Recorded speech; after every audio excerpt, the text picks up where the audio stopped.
BJP এবং তৃণমূল এরা একই বৃন্তে ফোটা দুটি ফুল। বিজেপিকে ভোট দেয়া মানে তৃণমূলকে ভোট দেয়া, আর তৃণমূলকে ভোট দেয়া মানে বিজেপিকে ভোট দেয়া। এটা দিনের আলোর মতো পরিষ্কার। দেখলেন না প্রধানমন্ত্রী এলেন, ও সরি, প্রধানমন্ত্রী এলেন আর একান্ত বৈঠক, যতবার মুখ্যমন্ত্রী প্রধানমন্ত্রী বৈঠক হয়েছে একান্ত বৈঠক হয়েছে, মুখ্যমন্ত্রী রাজ্যের দাবি দেওয়া চাইতে যাচ্ছেন, সেখানে তার সঙ্গে কোনো অফিসার নেই, কোনো আধিকারিক নেই, একেবারে একান্ত বৈঠক হচ্ছে। অথচ এই মুখ্যমন্ত্রী নীতি আয়োগের বৈঠক কয়েক বছর এগিয়ে চলেছেন, যেখানে রাজ্যের বরাদ্দ যোজনা বরাদ্দ হয়। আয়ুষ্মান ভারত চালুই করেননি এবং মোদির বিরুদ্ধে বহু কথা বলেন। আর এই একান্ত বৈঠক সেরে এসে মোদি এবং দিদি পরস্পরের বিরুদ্ধে বহু কথা বলেছেন, এগুলো নাটক। সাথী পার্লামেন্ট ভোট, আমাদের এই ডায়মন্ড হারবার কেন্দ্রে আমাদের চেয়ারম্যান প্রার্থী, উনি একা 294 জন এমএলএর মধ্যে একা বিরোধী এমএলএ হিসাবে তার বিরোধী সত্তা প্রতিষ্ঠা করেছেন। পার্লামেন্টে আমরা চাই 542 জন এমপির মধ্যে একা নওশাদ সিদ্দিকী সেখানে বিরোধী সত্তা প্রতিষ্ঠিত করবেন।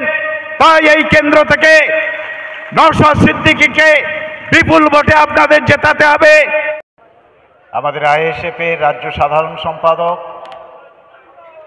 জেলা সভাপতি এবং অন্যান্য নেতৃত্ববৃন্দ এবং সামনে সমাগত আইএসএফ এর লড়াকু সৈনিকবৃন্দ,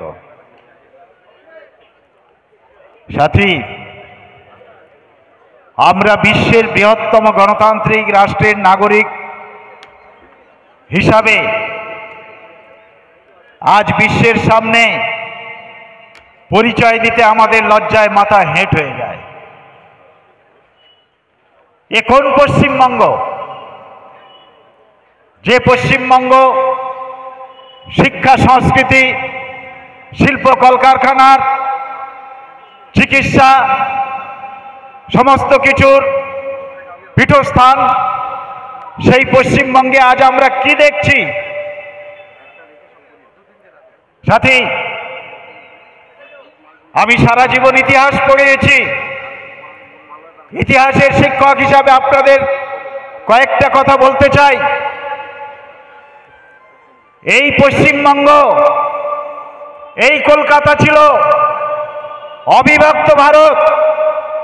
তখন বাংলাদেশ, পাকিস্তান ভাগ হয়ে যায়নি।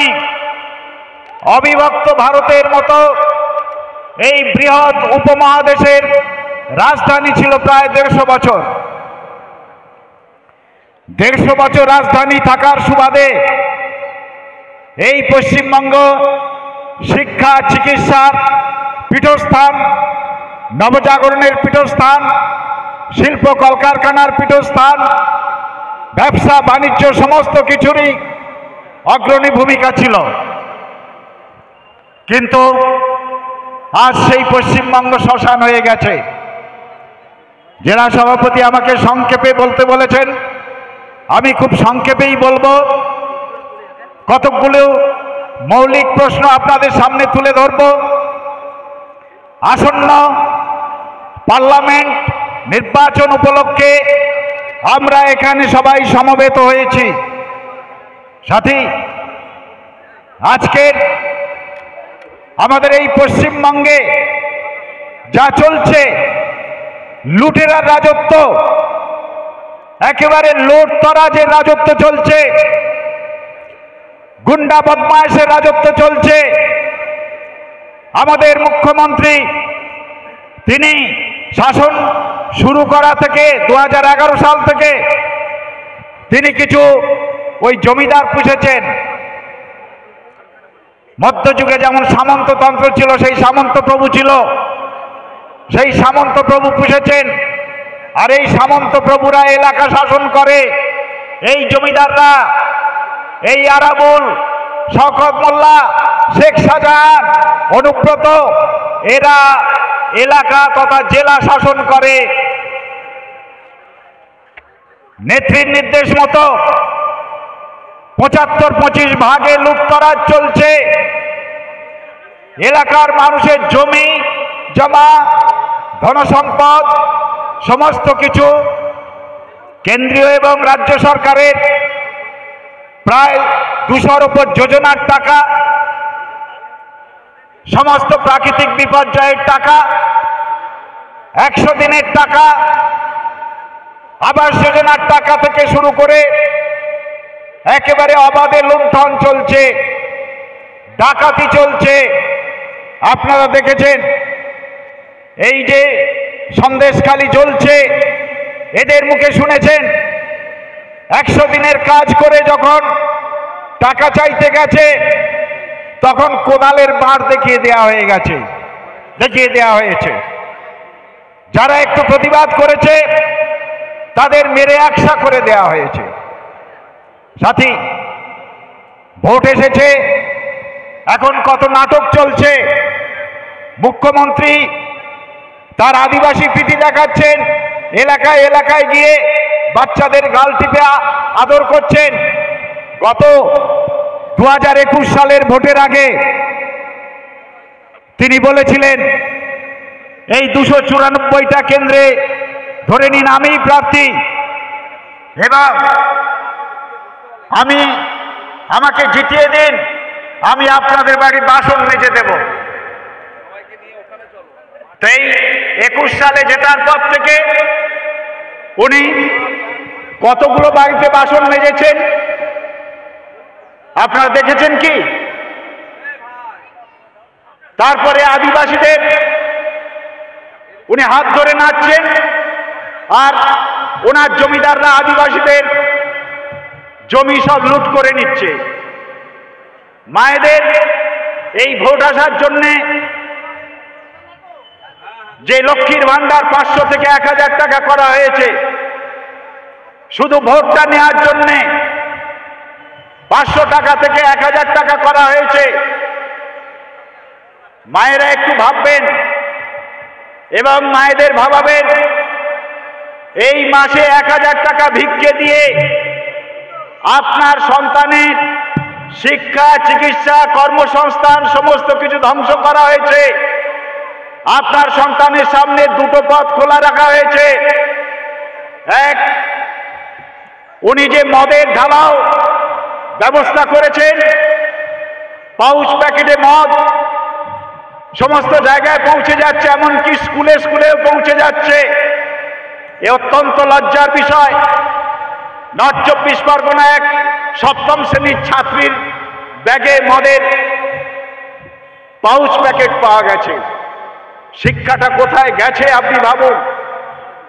সারা জীবন শিক্ষকতা করে এ চরম লজ্জা আমার কাছে। শিক্ষা দপ্তরটাই আজকে জেলে, এর চেয়ে লজ্জার আর কি থাকতে পারে? এবং এই 500 থেকে 1000 টাকা এই ভোটের মুখে ঘোষণা করেছেন। 2 বছর আগে গোয়ায় গিয়ে উনি মাসে 5000 টাকা ঘোষণা করেছিলেন লক্ষ্মীর ভান্ডার। তো এখানে 500 কেন?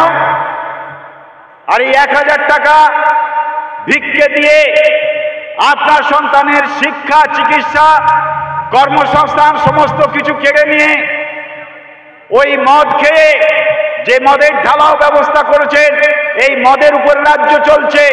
মদ খেয়ে ওদের পঞ্জীভূত বোমা বন্দুক নিয়ে ওদের ভোট লুটের যন্ত্র হতে হবে, না হলে পরিযায়ী শ্রমিক হয়ে বাইরে চলে যেতে হবে, দালালদের খপ্পরে পড়ে বাইরে চলে যেতে হবে। আপনার সন্তানদের সামনে এই পথ খুলে রেখেছে। মায়েদের কাছে প্রশ্ন, আপনারা কি এটা মেনে নেবেন? আর লক্ষ্মীর ভান্ডার দিয়ে তার বেতাজ বাদশারা সন্দেশখালিতে মায়েদের ইজ্জত লুটেছে। মুখ্যমন্ত্রী, একজন মহিলা মুখ্যমন্ত্রী হয়ে তিনি একথা জানতেন না? তাহলে তার এতগুলো ইন্টেলিজেন্স দপ্তর কেন আছে? আইবি থেকে শুরু করে সমস্ত কিছু দপ্তরগুলো কেন আছে যা জনগণের ট্যাক্সের টাকায় পোষা হয়? আর এই 1,000 টাকা করে যে দেবে, এ টাকা কার টাকা?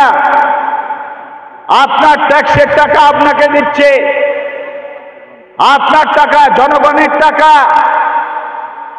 আপনাকে দিচ্ছে, মাসে ভিক্ষে দিচ্ছে। আর এই ভিক্ষে দিয়ে আপনাদের মাথায় মাথা পিছু 1 লক্ষ টাকা করে ঋণ চাপিয়ে দিয়েছে। আপনার পরিবারে যদি 5 জন সদস্য থাকে, তাহলে সেই 5 জন সদস্যের মাথায় 5 লক্ষ টাকা ঋণ চেপে গেছে, আর আপনাকে 1,000 টাকা ভিক্ষে দিচ্ছে। এইভাবে দিয়ে ভোট কিনে নিয়ে তারা আজ পর্যন্ত ক্ষমতা চালাচ্ছে এবং বিজেপির জুজু দেখাচ্ছে। সাথে একটা কথা পরিষ্কারভাবে বলে যায়, এই আবেদন রেখে আমি আমার সংক্ষিপ্ত বক্তব্য শেষ করছি। ইন্ডিয়ান সেকুলার ফ্রন্ট জিন্দাবাদ।